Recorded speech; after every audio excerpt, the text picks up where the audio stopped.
Pessoal, Felipe aqui novamente. No último vídeo a gente falou sobre requisitos desejáveis. A gente te mostrou como que você faz para a sua vaga não cair no vagas arrombadas, beleza? Nesse vídeo a gente vai falar sobre previsibilidade de contratação, roadmap e findability. Se esses três termos não são comuns no seu vocabulário, tem alguma coisa de errado, hein? E para falar sobre isso a gente trouxe o Gabriel Sade, um dos nossos consultores de RH Tech, que ajudam os nossos clientes a terem melhores resultados no processo de recrutamento e seleção, né, Sade?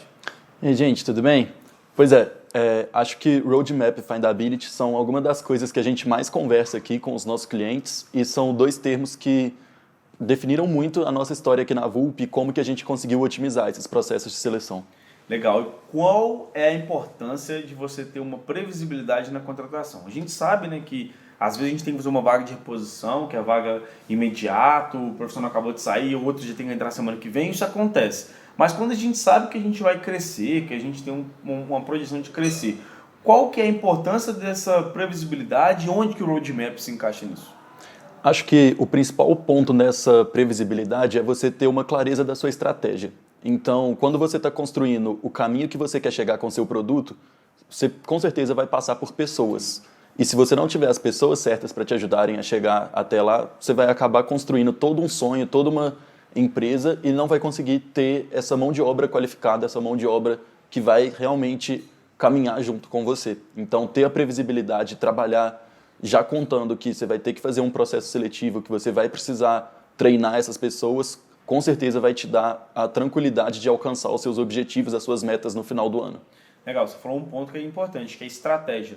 Será que o nosso RH é realmente estratégico ou ele é só operacional? Porque se a gente for só operacional, a gente não consegue ter um planejamento estratégico. E o planejamento estratégico envolve pilares que a gente gostaria de ter nesse próximo ano, envolve aonde que a gente está e aonde a gente vai chegar, envolve budget. Então, se você não tem um orçamento bem definido para a sua área, você não vai conseguir ser previsível, não vai conseguir construir um roadmap. Então, envolve uma série de coisas. O que você consegue mostrar para a galera? O que você costuma orientar os nossos clientes em relação a isso? Acho que o principal ponto da estratégia de um RH é o planejamento de budget, que é uma das coisas que muitos departamentos de recrutamento ainda falham em ter atenção.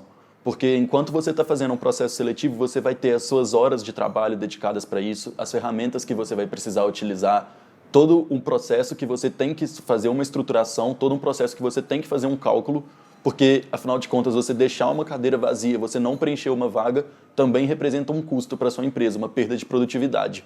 E aí, no final das contas, quando não acontece esse planejamento financeiro do RH, você acaba assustando com a conta financeira mesmo, no final do mês, no final do ano. E aí, acho que esse é um dos maiores pontos de atenção que a gente precisa ter na hora de construir o roadmap da área de recursos humanos. E o maior erro do RH, eu acredito, na hora de definir um budget, é falar que aquela vaga custou R$0 para ser preenchida. Porque ele tem que colocar em consideração o tempo de abertura da vaga, o tempo que aquela cadeira ficou vazia, o quanto que é a hora do profissional que está trabalhando para aquela vaga, as ferramentas que ele vai utilizar, você pontuou muito bem. E como que a gente faz nessa área para a gente conseguir ter esse roadmap? Como é que se constrói um roadmap? É trimestral, é anual, é semestral? O que você costuma orientar os clientes? Aí depende muito da clareza de estratégia de cada empresa também. E aí pela minha experiência aqui no dia a dia, eu vejo que de acordo com as fases da empresa, você vai ter a sua timeline de estratégias. Sim. Então, algumas empresas constroem roadmaps estratégicos de produto de 5 anos ou de 1 ano, e em cada uma desses pontos você sabe qual é a mão de obra que você vai precisar, ou você pelo menos tem um planejamento, uma noção de qual é o tamanho da sua equipe. E aí o planejamento do RH precisa ser levado em conta na hora de você fazer esses planejamentos dos produtos também. Afinal de contas, não é possível você crescer o faturamento da sua empresa em relação à quantidade de produtos vendidos se você tiver a mesma equipe que você tinha lá no seu primeiro ano de operação. Com certeza você vai precisar de uma equipe maior, você vai precisar de um processo mais bem estruturado, você vai precisar de um RH que aumenta a produtividade do seu time. Sim. Então, ter esse planejamento claro ajuda muito nisso e depende do planejamento total da sua empresa também. E já colocando no roadmap que vão sair pessoas e o turnover tem que ser previsto. Então, se eu tenho uma taxa de turnover média dentro da minha empresa de, 5% de turnover voluntário e 2,5% de turnover involuntário, eu já tenho que prever. Então, eu sei que 7% das pessoas que estão na empresa do time de tecnologia vão sair. Então, se vão sair 7% todos os meses, eu tenho que prever que eu tenho que fazer aquela vaga de reposição. Então, quanto mais previsível eu conseguir ser, menos custo eu vou ter, né, Sade? Exatamente. E além da redução de custos, essa previsibilidade também reduz o seu trabalho, a sua surpresa operacional. Sim. E vai permitir que você realmente passe a ser um RH estratégico. Porque acho que, além de custos, né, passou a ser muito importante a gente começar a falar de como o RH também traz capital, também traz renda para a empresa. Então, a partir do momento que você para de ser surpreendido com esse turnover, você consegue prever ações e consegue também trabalhar em cima do seu time para fazer eles serem mais produtivos no período que eles estão na empresa ainda. Legal, então a gente tem que ter muito bem claro e muito bem definida a estratégia da nossa equipe, a estratégia do RH e a estratégia da empresa.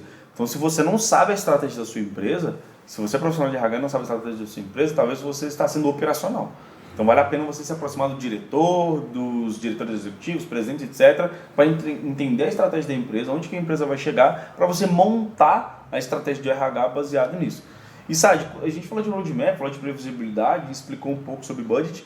E quando a gente fala de findability, que é um termo que a VUP acabou criando no mercado de tecnologia para medir a dificuldade de encontrar aquele profissional. Como que funciona o findability? O que a gente leva em consideração? E o que é importante a gente passar para a galera para eles terem dimensão de como calcular o findability de outras vagas além de tecnologia?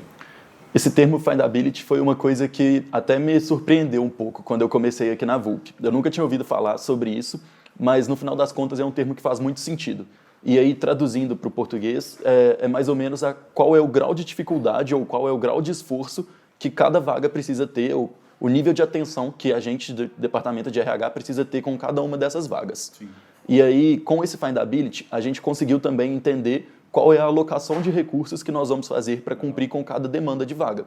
Então, se é uma vaga com um findability alto, ou seja, é uma vaga muito complexa, eu já sei qual é o tempo de dedicação que eu vou ter nessa vaga e eu já sei que eu preciso alocar mais recursos técnicos, mais recursos humanos para poder realmente cumprir com o meu planejamento e ter essa vaga concluída no prazo adequado ou no prazo dentro daquele roadmap que a gente construiu. E aí, dentro desse findability, a gente considera 4 critérios principais, que são o nível de conhecimento que essa vaga exige, e aí quando a gente fala de tecnologia, quais são as linguagens, quais são os frameworks que esse profissional vai trabalhar, o nível de experiência desejado pela vaga, e aí acho que uma coisa que eu aprendi aqui na VUP também é que nível de experiência vai muito além do que anos que você está trabalhando, leva muito mais em consideração os comportamentos esperados, qual é o grau de maturidade profissional que essa pessoa precisa ter. O terceiro critério é a oferta salarial em relação a valores mesmo, e o quarto critério é o local de trabalho. E aí, com esses 4 critérios, a gente consegue compatibilizar qual é a exigência que a empresa está fazendo e qual é a realidade de mercado que ela está inserida, para a gente poder equilibrar esses 2 pontos e saber qual vai ser o nível de esforços que nós vamos ter com cada uma das vagas. Até o custo para executar essa vaga, seja internamente ou externamente, muda, né? Então, se eu tenho um profissional, por exemplo, um desenvolvedor full stack de uma tecnologia pouco usada no mercado, por exemplo, Go, e que precisa de um framework bem punk para ser utilizado, que minha empresa é do sul da Bahia, que o salário não está atrativo, a empresa não é conhecida, o nível de dificuldade para encontrar esse profissional é muito maior, eu vou ter mais esforço, e gastando mais esforço, o custo para encontrar esse profissional é maior. Então, se eu prever isso no meu budget, se eu prever isso no meu roadmap, eu consigo até diminuir os custos nessa área. Exatamente. E aí, com esse tipo de previsibilidade também, você já consegue planejar as ações. Então, por exemplo, eu sei que a minha vaga no centro de São Paulo vai ser muito mais fácil de ser preenchida e eu não preciso ter um esforço de marketing tão grande para atrair profissionais. Mas se eu estou abrindo uma vaga no interior de Minas Gerais, onde eu não tenho uma gama de profissionais tão grande, com certeza eu vou precisar investir muito mais tempo em marketing, em posicionamento da minha marca, para poder atrair profissionais que vão ouvir falar sobre a minha empresa e vão se interessar no meu processo seletivo. Sim. E como que eu, profissional de RH, levo isso para o meu gerente, para o meu diretor, ou como que eu levo isso para o meu board, talvez se eu for um diretor, um gerente, para mostrar a importância mesmo de um roadmap, de uma estratégia, de entender o nível de findability. Como que você, um bom vendedor aqui da VUP, como que você venderia isso para os diretores da empresa? Eu acredito que o principal argumento para a diretoria, principalmente, são números.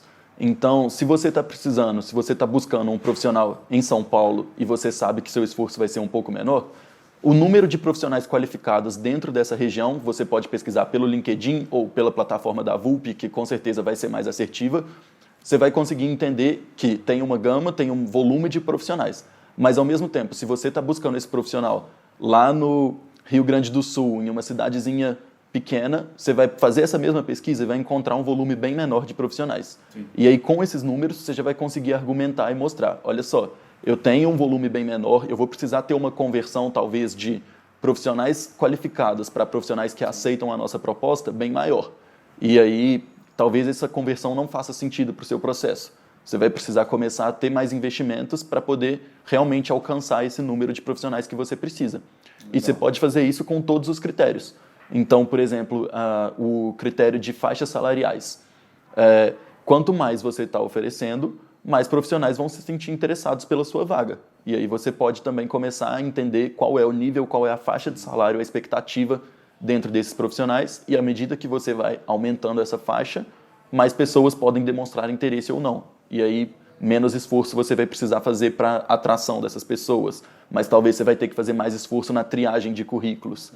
Então, tudo isso é um balanço que você precisa fazer, é um planejamento prévio antes de você apresentar uma coisa para os seus diretores.